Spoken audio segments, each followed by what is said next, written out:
पूर्व मंडल अध्यक्ष अंकित तिवारी, उनके साथी सोनू भदौरिया और चिंटू ठाकुर के ऊपर ये हत्या और जोखिम भरा काम कराने का मुकदमा कायम करती है।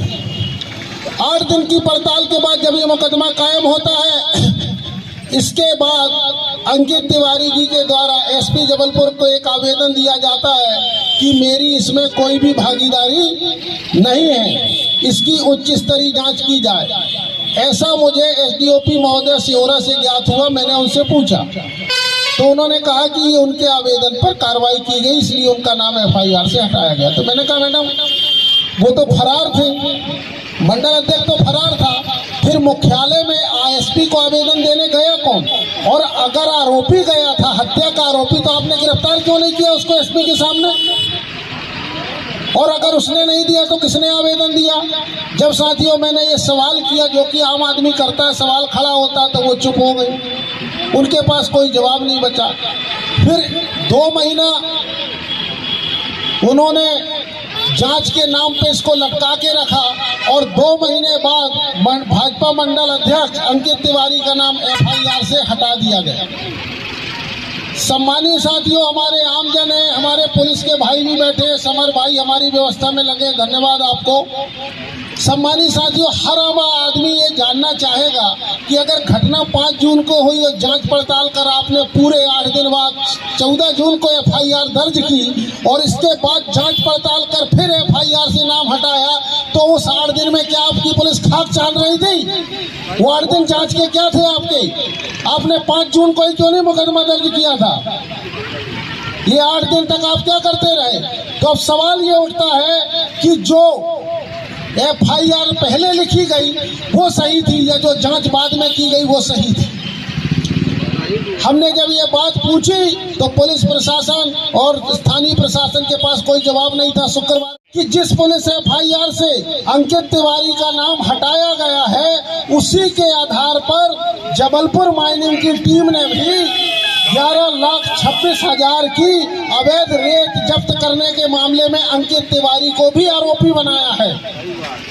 एक तरफ हमारी पुलिस क्लीन चिट देती है और दूसरी तरफ माइनिंग मुकदमा कायम कर जबलपुर कलेक्टर के न्यायालय में पेश करती है। यानी एक जगह वो व्यक्ति साधु और दूसरी जगह शैतान है।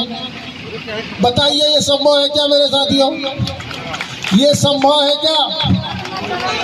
इस तरह का खेल जो हमारे साथ खेला जा रहा है, इसके लिए हम लोगों ने ये धरना प्रदर्शन किया और उसके साथ साथ बड़े मियाँ तो बड़े मियाँ, छोटे मियाँ सुभान अल्लाह, बड़े भाई का हाथ तो था ही। बड़े भाई का नाम पुलिस एफआईआर से हटवाने के लिए, पीड़ितों का बयान बदलवाने के लिए सम्मानीय बुजुर्ग 65 वर्षीय धनीराम जी को और उनके परिवार को ये कहा गया कि इलाज कराने के लिए सिहोरा चलना है। और इलाज कब कराना? घटना के 1 महीने बाद। आप सोचिए, किसी पीड़ित को राहत देते हैं, इलाज कराते हैं तो तुरंत कराते हैं, 1 महीना बाद कराते हैं क्या? 1 महीना बाद उनको लाया गया और धनीराम जी का कहना है कि उनको कान्हा तिवारी के ऑफिस में किडनैप करके रखा गया, उनके कनपट्टी पे पिस्टल टानी गई। बताइए धनीराम जी, कैसे पिस्टल रखी गई थी आपकी कनपट्टी पे? खड़े होकर बताइए हमारे साथियों को जरा। देखिए सम्मानित साथियों, ये है धनीराम जी।